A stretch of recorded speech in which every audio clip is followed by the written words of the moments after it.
Well, welcome everyone to our show. And yeah, we are here. Destiny, we are here again. And I think you might be muted.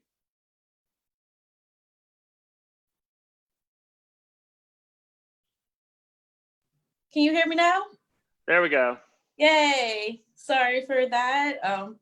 Trying to do something new this week, working from my phone because of the storm that happened in Indiana. My internet is still not quite welcome to Just Talk Live. And if you didn't know by the cute graphic that Lee made for us for this week, you have us, Lee and Destiny. It's a Lee and Destiny show this week. And we are going to be bringing to you news around the United States regarding COVID-19 and just having some discussion around it. And I will let Lee talk about why it's so important because he summed it up so great earlier. Yes, so the reason why we decided to do this episode is because we, as people of faith, and we are a part of the church, specifically, we are a part of the Presbyterian Church USA.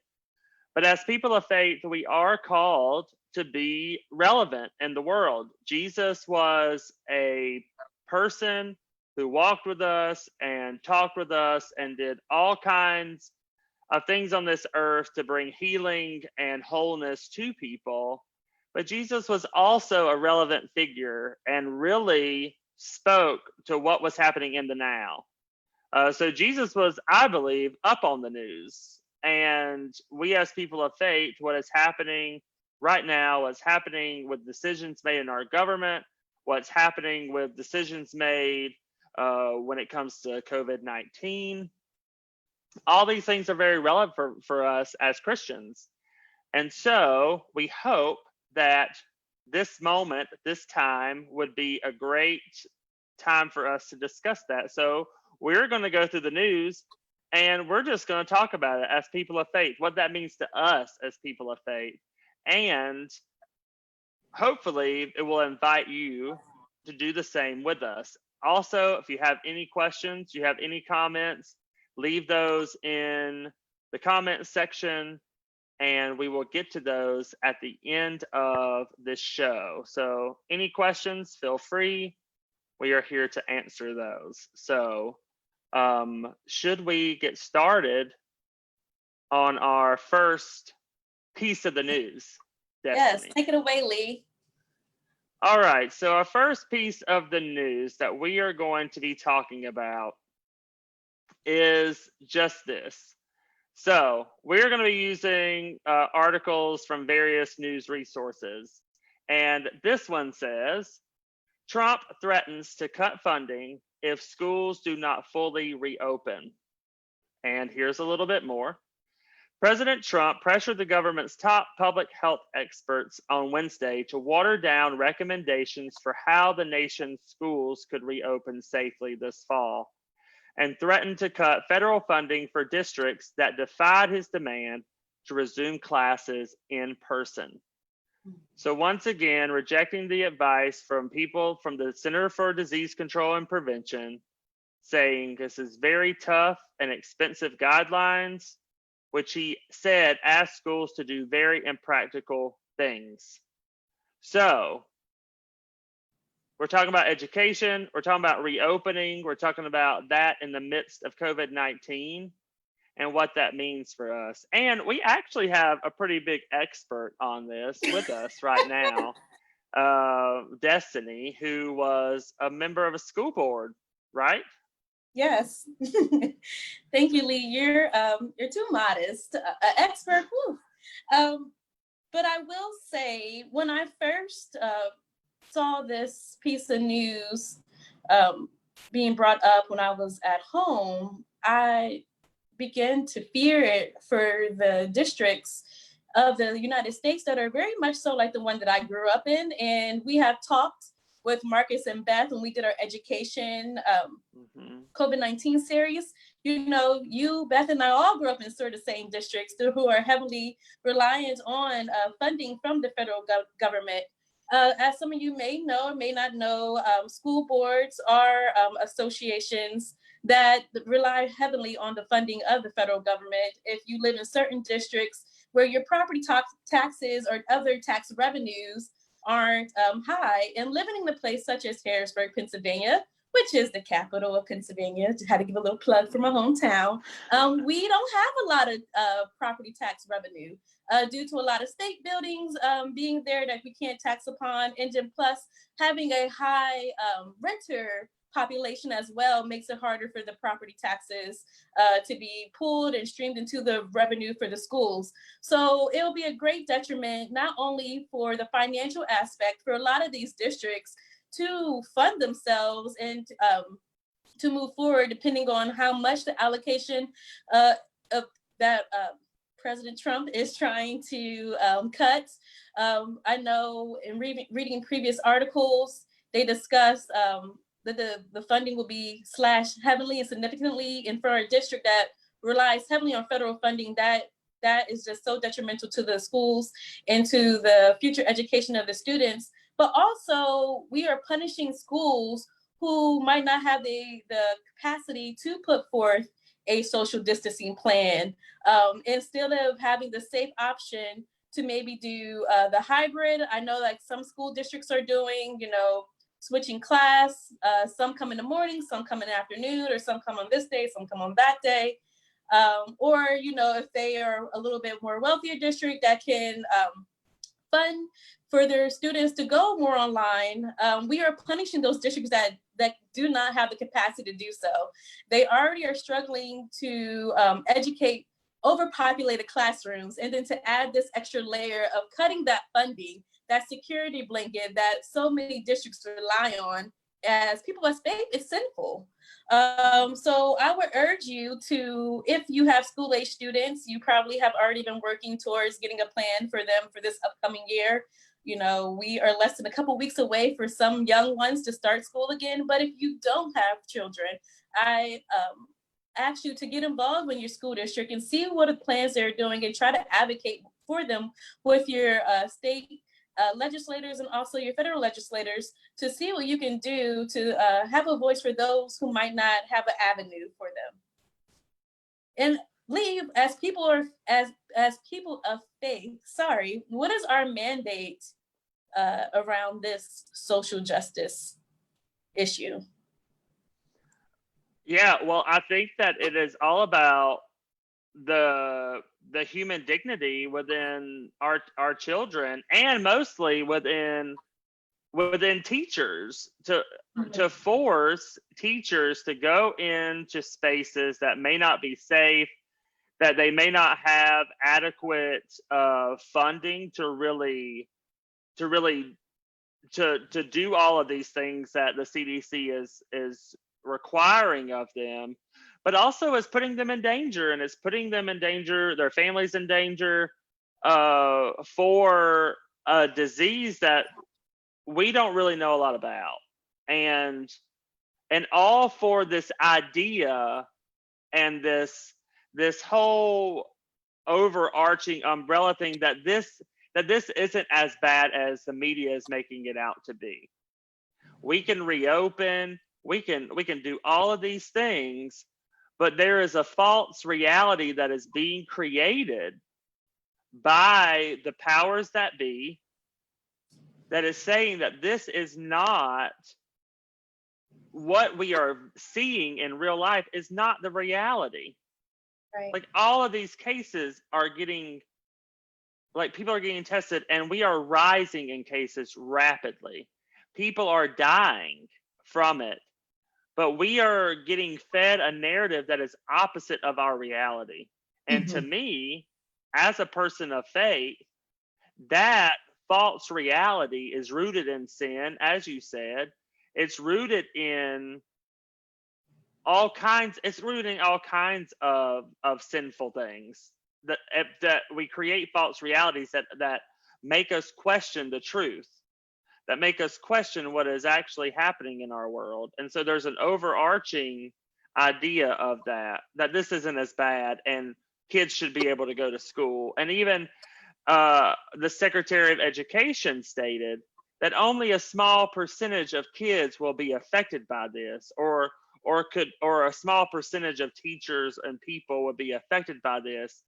But there is a risk that those people could die, and every human life matters. And that is the thing with this too, that as Yes. a Christian, as a person of faith, everybody's humanity and life matters. We are Christians. We proclaim the gospel of the resurrection. Mhm. So life is what we proclaim and what we should strive to do. And for me, it goes way deeper than this just being a political thing. Like, to me, this is past politics. Like, you can't really separate these things out, or whatever we believe as Christians, from politics. I don't believe that. But this goes way past that. It goes to the very core of what we believe as Christians, that human dignity and the image of God in everybody should be treated as such. So I do believe that this is a core thing that we should be speaking up against, because children are going to be affected. Teachers mostly, who may or may not have any control over this. They don't have any control over that. No. Yeah. So I think it really is a question of are Christians going to speak out against, and do they see themselves in this discourse? That's another thing. Like, do Christians see themselves in this? You know, like, where are we in these kinds of conversations? Yeah.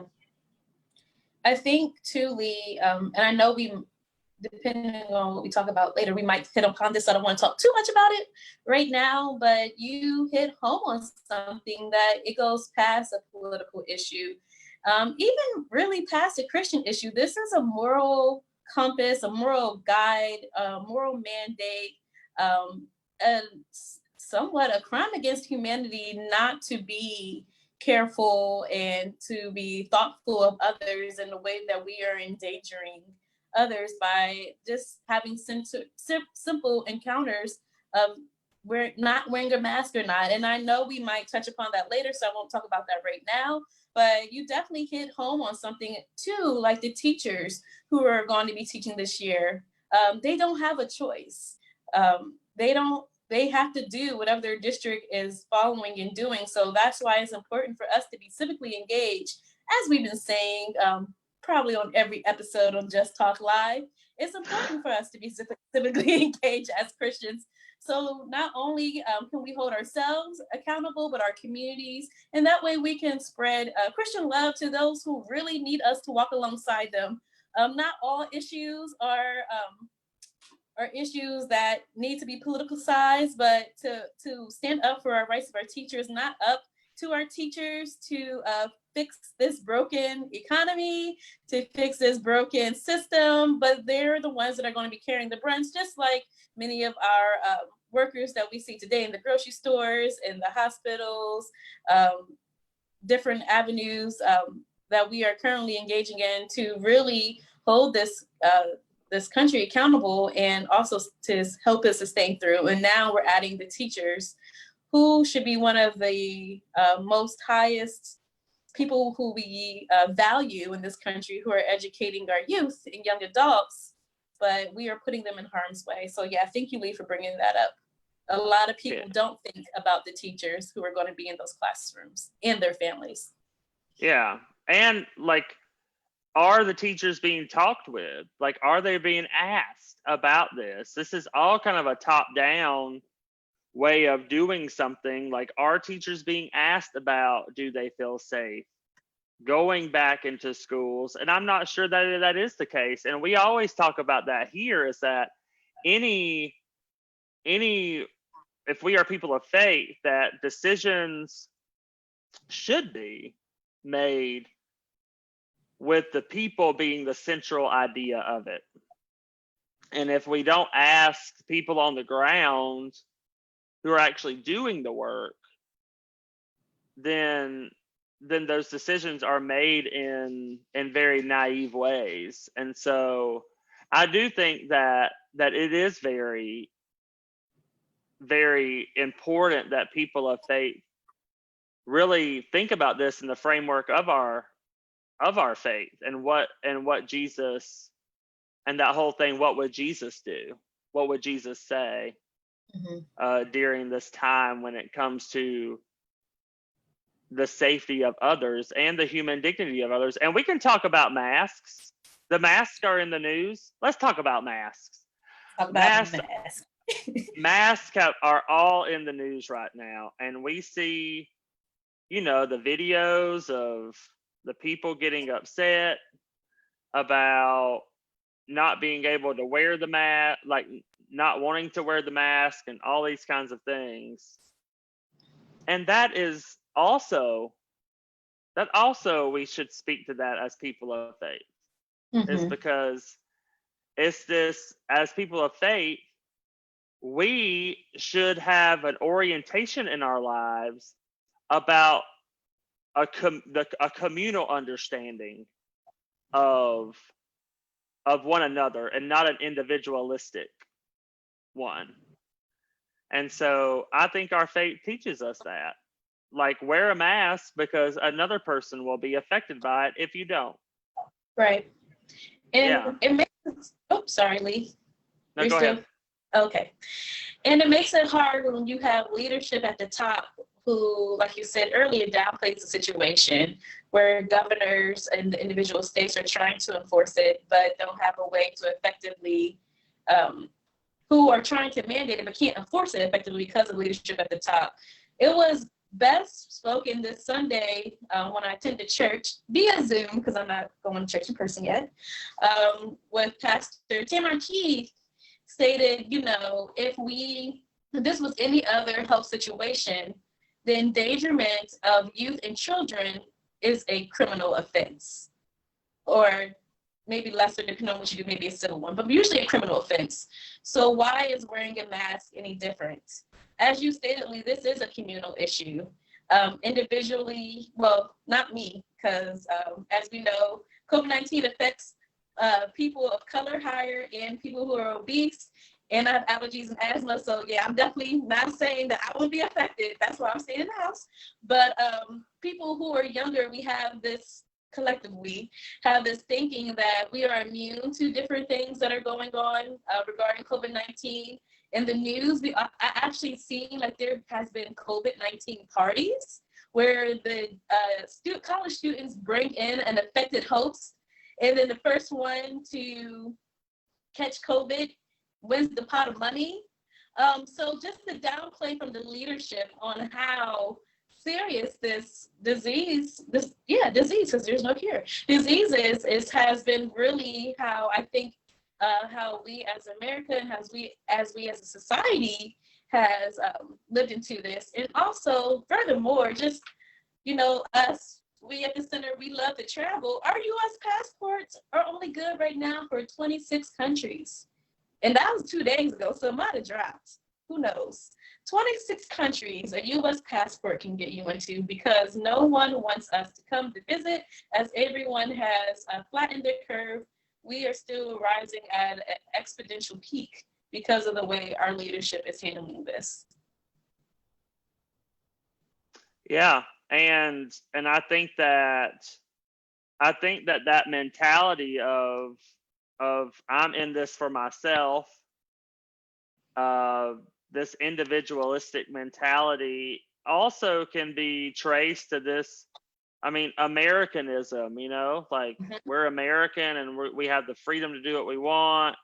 We have all these kinds of things that are going on within that wearing a simple cloth covering on your face to protect other people is in some way infringing on your right, and it is going against like what you think this country is about. Like it is that is the mentality going on. But I think as people of faith, calling it out and saying, we believe in the rights of the community for human dignity and health. And that is first and foremost what we are called to do and called to be in the world. And so I do think that even wearing masks is a sign and a symbol of our faith. I've seen a couple of memes about that too. Like it is showing and stating that every human has dignity to be protected from one another, to be protected from this disease. So yeah, mask can be a moral thing, and we should state it as such. Yes. Well, I think that about covers the school system. Lee, what do you have next for us? So the next headline comes from NPR. The last one was from the New York Times. So we probably should state that. So this is from NPR stating that Trump says more white people killed by police. People love the Confederate flag. President Trump continued to inflame racial divisions Tuesday, dismissing a question in an interview with CBS News about why so many African Americans have been killed at the hands of police. So are white people, Trump said. So are white people. What a terrible question to ask. And Trump added that more white people, by the way, are killed by police than black people. But according to a database of police shootings since 2015, compiled by the Washington Post, 1,301 black people have been killed by the police in the past 5.5 years. 2,400, almost 2,500 whites were killed, but African Americans make up a far smaller portion of the population and are killed at more than twice the rate as white people are. Trump also said the Confederate battle flag is a freedom of speech issue. He called it very simple and dismissed the idea that the flag is hurtful to Black Americans and others who see it as a racist symbol. So that was an NPR today, well, NPR news about an interview that the president did. Oof, that's a lot. That is a lot. And we can first and foremost say that as people of faith, and I am a Southerner. I am from South Carolina, where I didn't necessarily grow up with seeing the Confederate flag all the time. But I mean, it was around, and it was on the top of our Capitol building for years until relatively recently. And understanding that it is a flag that represents a group of states and a group of people that went against the United States. Like, it is not, that is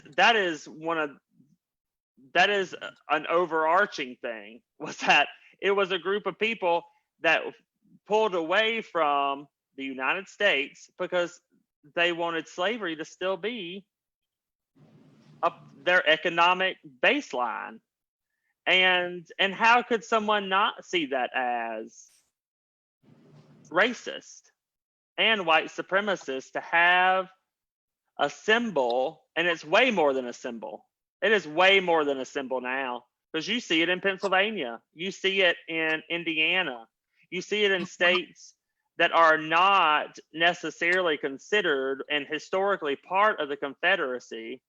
Mm-hmm. But now it has become, and it still is, it was, I mean, we can't argue that it was a symbol of racism.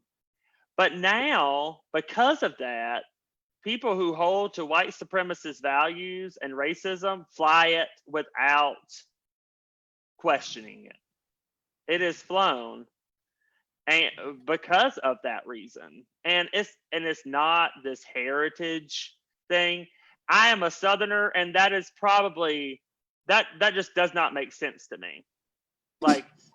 Like it is a heritage that is false. It's a heritage that is a heritage of evilness. I mean, it doesn't it represents everything that slavery encompassed, because it was based in it. And people can argue that it wasn't, but it was. And that's how the economy worked, and that is what was taught. Everyone should look into Confederacy school curriculums. Mm-hmm. Everyone who is listening to this should research it. Mm-hmm. That is how these values were instilled in children. And the first thing the Confederacy did was start its own education curriculums, because they didn't want the North's. And it is instilled in it. And there is just no if, ands, or buts about that, and that is sin. And we as Christians have to call that out, especially white Christians, my fellow white Christians. That is, we are required of us by God to do so. And to have authority in our country saying this, who was holding up a Bible not that long ago. What does that mean? What does that mean to us as people of faith? Yeah, Lee, you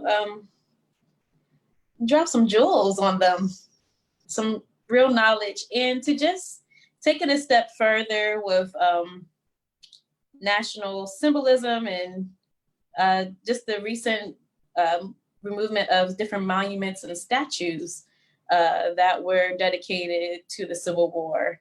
I actually, and I won't name who they are, because I think after we had a nice dialogue, they understand why their rhetoric was harmful. Had a conversation with someone back home who was someone that grew up beside playing with their children, and who was a white woman. And it was right after a statement that Trump had made. And I didn't even know at the time that Trump made it, but then hearing it a little later on the news, I'm like, oh, okay, that's where you got that from.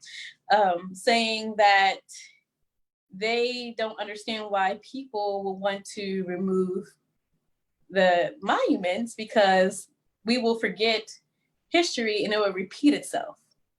And I think that is the craziest idea I've ever heard.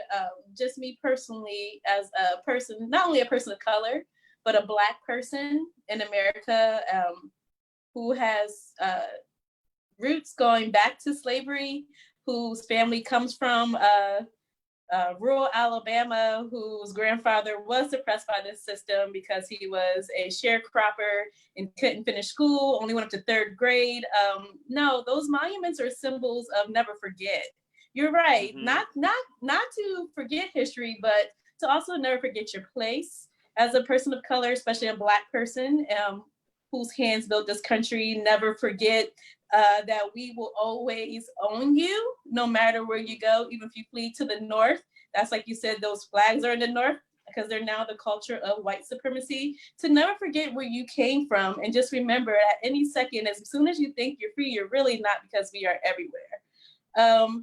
So to have Christians, white Christians in particularly, state that is like, you, one, aren't really in conversations with your siblings of color, particularly your Black siblings, and really never really walked alongside them to understand this issue.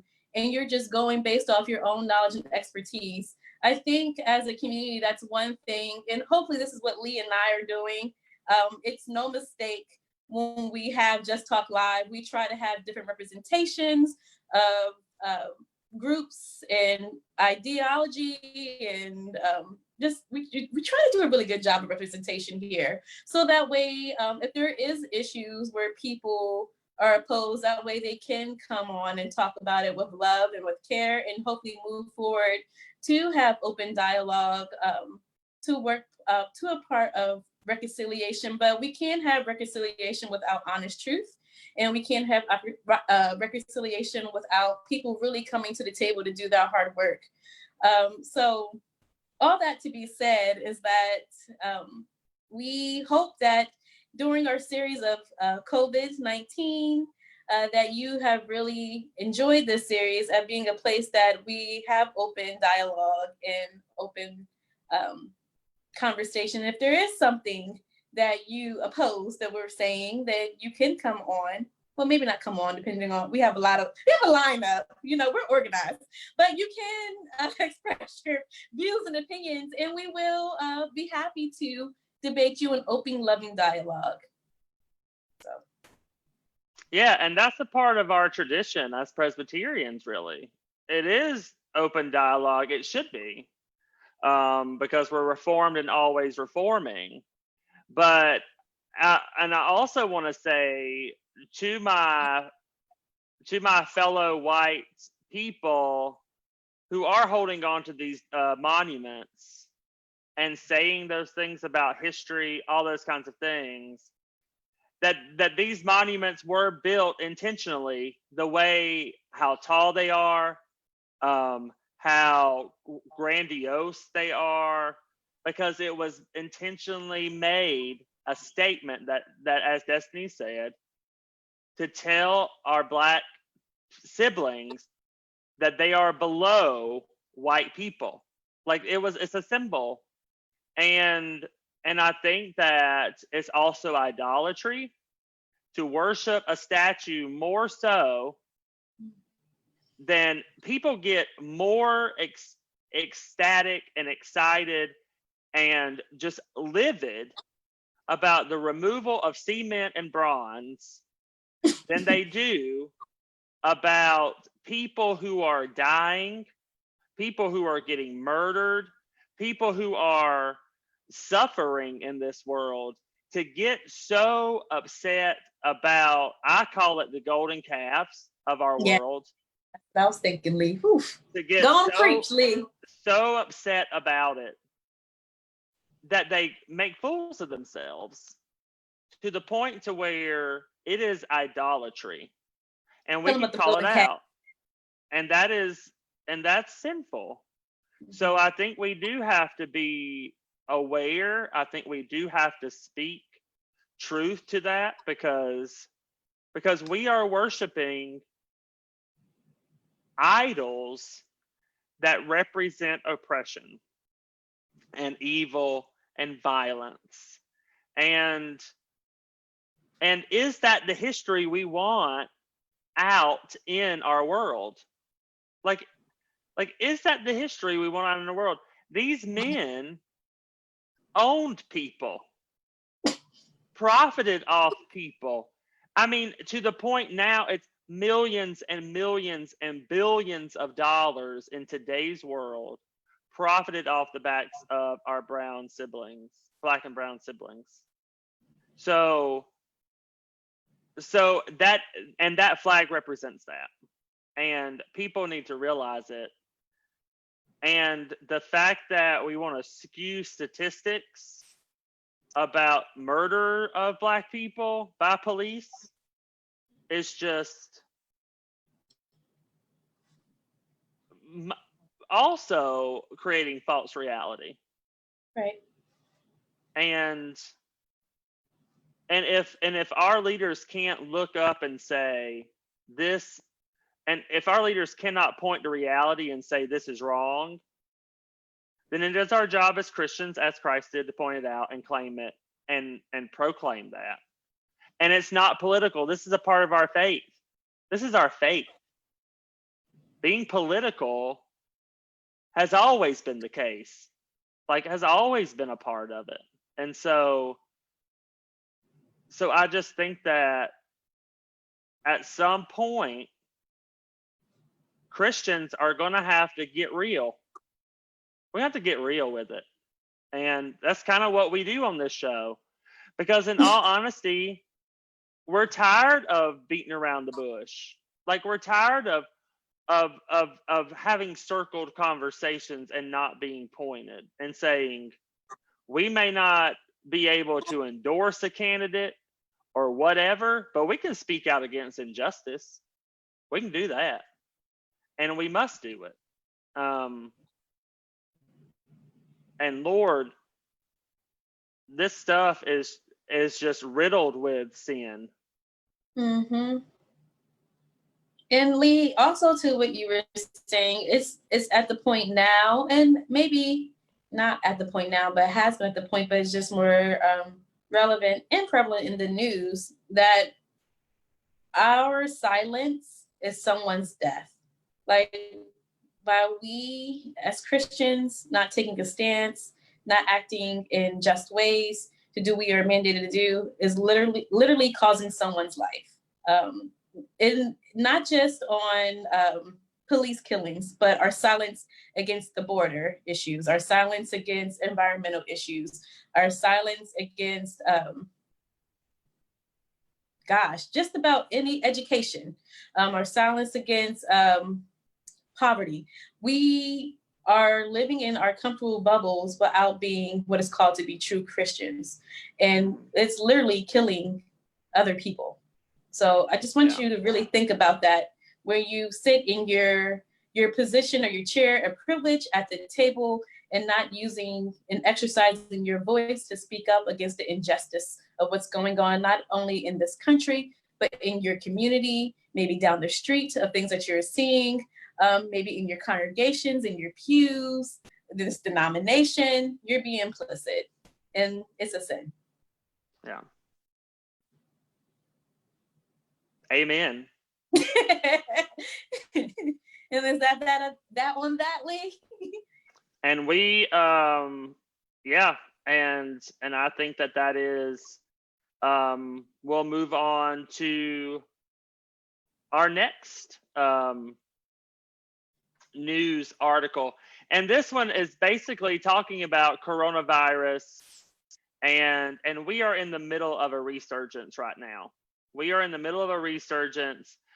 This article says that there's 3.4 million cases in the US, and there are 135,916 deaths.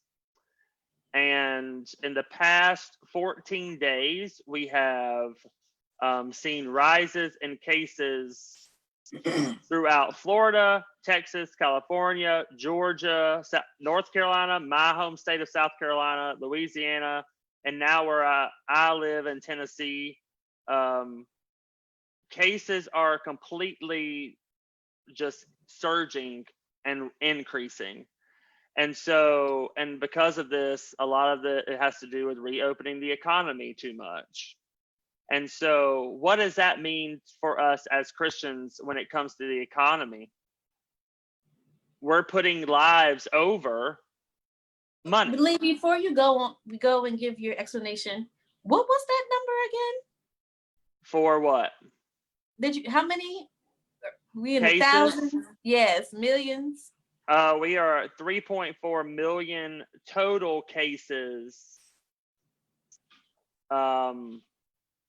More than 3,412,400 people in the United States have been infected with coronavirus, and at least 135, almost 136,000 have died. Wow. Like, we need to sit with that for a second, because I don't think people really understand what's going on when they choose to go places without wearing their mask and not social distance. Yeah. Again, and these are human lives. These are people. Your complicity is causing people to die.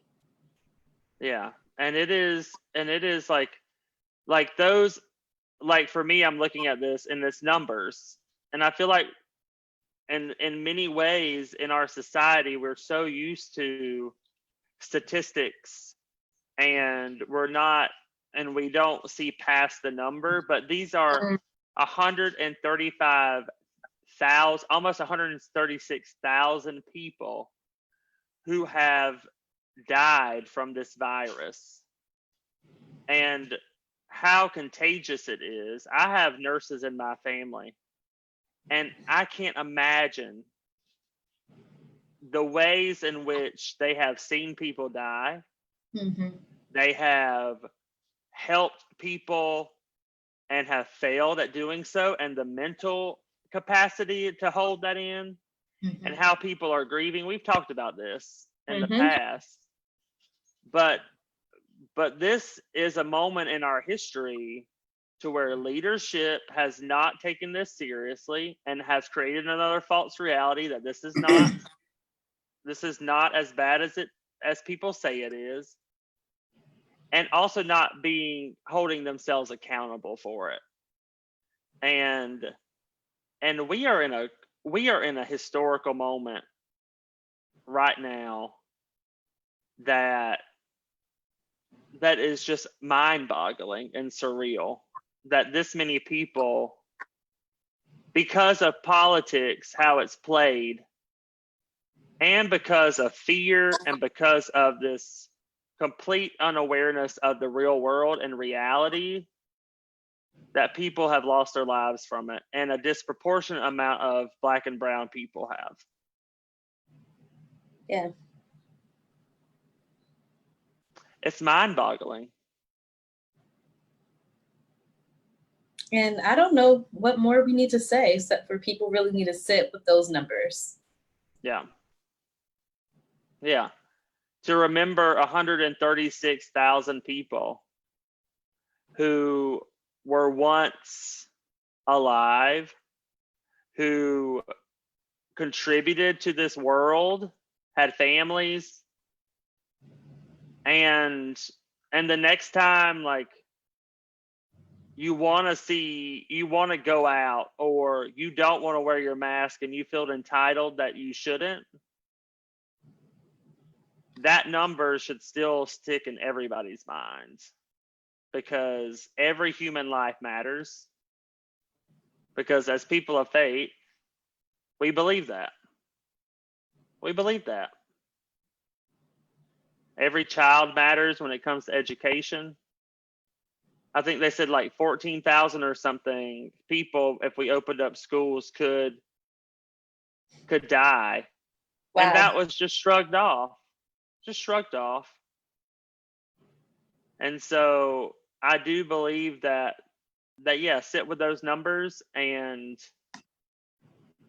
really ponder that as people of faith. What does that mean to you? And so now, we don't have national news to talk about anymore, because it's so ever changing.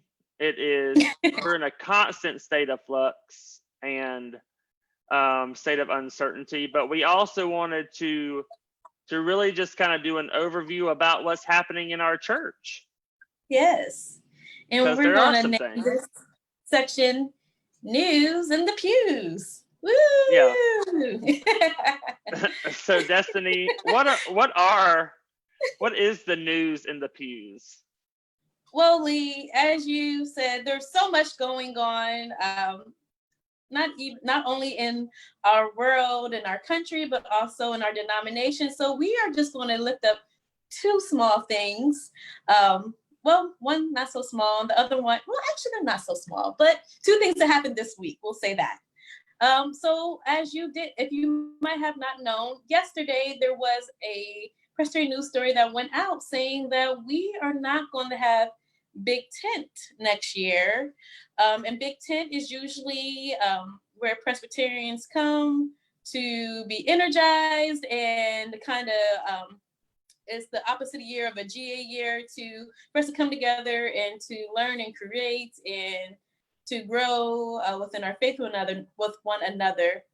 So we're not going to have that in 2021. And that usually takes place in the summer months due to COVID-19 and the financial implications of the Presbyterian Church USA. But despite that being like I would call it like my Presby pal family reunion, to see some of my siblings that I only to see at national conferences, I want to lift up the words of Reverend Dr. Diane Moffitt, the Executive Director of the Presbyterian Mission Agency, that she stated in this article. The world is changing before our eyes. As we work to rid ourselves from the dual pandemics of COVID-19 and structural racism, it is up to us to heed the moment and reimagine how to proclaim the love and justice of Jesus Christ. And that last, even though it's all the way at the bottom, but that last line really stuck with me. Who am I to come on every week, Just Talk Live, and say, wear your mask, wash your hands, and be upset that we're not having Big Ten?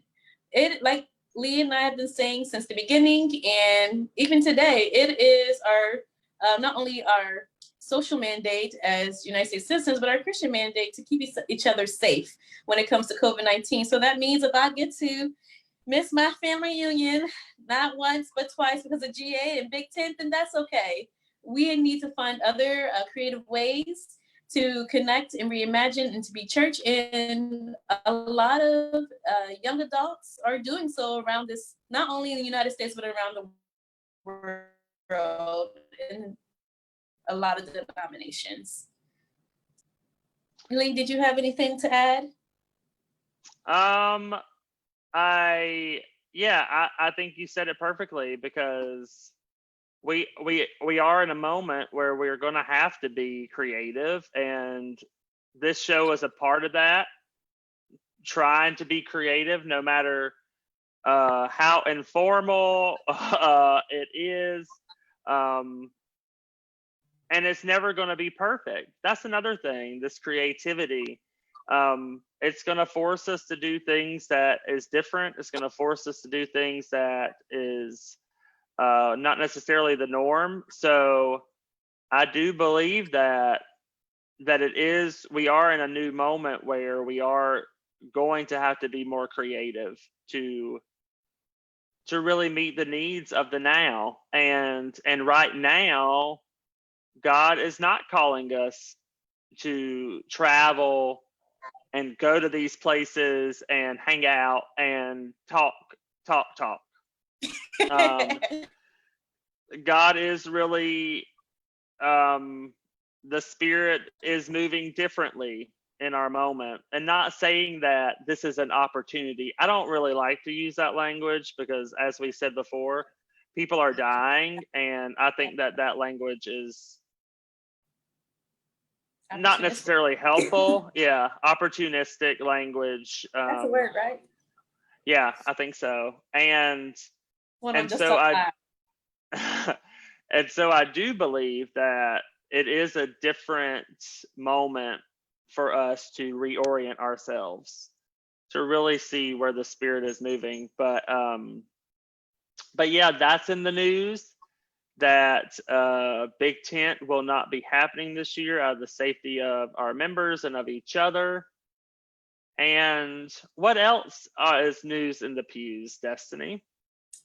Thank you for asking, Lee. Before I give my last news of the pews report, I just wanted to give a special shout out to two people. Jeff Moles, who was the YAD, Young Adult Advisory Delegate, advisor for this GA, and also Leslie Vogel, a mission co-worker, actually RL, regional liaison for our great denomination serving in Latin America. They are one of our two followers. They always leave questions and comments and praises. So I wanted to honor them today, give them a shout out, because we know you look forward to having and viewing our guests, but today you just get us, and we appreciate those who stick with us, even when it's just us. Right. So thank you, Jeff and Leslie, for tuning in. And Guthrie. Guthrie left a little thing. Oh, my bad, Guthrie. You know why they say your name.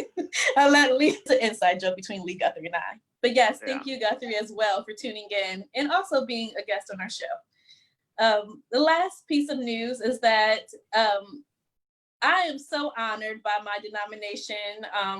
And I will say there's times where we don't quite get it right, but I appreciate the steps and open honesty when we do, and we'll give the accolades that the PCUSA deserves we have moved into the direction to make Juneteenth a holiday, a recognized holiday with the PCUSA. So PCUSA staff will have Juneteenth off in 2021.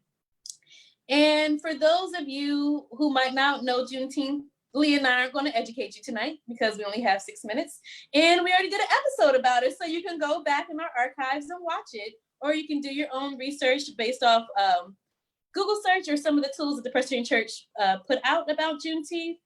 But it has been something that in the past 5 years, other states and other organizations have took a stance and made this a recognized holiday. So I appreciate my great denomination for doing the same. And that's all I have, Lee. Well, that's awesome. And yeah, we did do a Juneteenth episode with alongside our former co-moderators. So that is on, you can find that link in this status on this video, or you can go to www.justunbound.org/justtalklive, and all the videos are on there. And we just wanted to thank y'all. We also wanted to do this ourselves because to get to know us a little more, but also to give our guests a little break. We've done a lot of these episodes, and we've done a lot of inviting people, and so we really wanted to give our guests a little bit of a breather, but to also really speak to what's happening right now, because there's so much happening. Yes. And for each one of you to know who is watching this, that although there is so much happening, that there's always a space for you to get into the work that needs to be done. There's always a space for you to speak out and to call out. And Destiny and I are also available to talk about how you can get plugged in with the church, or how you can be creative and do the work of justice the way that where your talents lie, and how you want to do that. So I do think that it is very, very important that we have this conversation, and I would do it with no one else but my partner Destiny, who throughout this journey of doing this show, we have never strived to be perfect. And I think that is also, for one, that is a culture of white supremacy, to be perfectionism. And it is not a part of our calling as Christians, because we all have to learn. We all have things to grow from, and to not create this perfect world that is not perfect. So yeah, thank you, Destiny. You're welcome. And I don't see any questions from our followers, so we will leave it at that. And we hope y'all read the news. Yes, read the news, wash your hands, wear a mask, and stay tuned next Tuesday for a special guest. Yes. And just to say, Lee, I know you noted it earlier, but we have been going live every Tuesday since April 7th. Wow. I remember that date because it was 4 days after my 30th birthday, April 7th. Oh, wow. So yeah. Again, thank y'all for putting up with us. And again, as Lee said, if you have any topics that you want to cover, or any creative ideas that you want to see done on this show, please reach out to us. We're very open to new content. We are. And thank y'all, and tune in next week. We will see you then. Bye.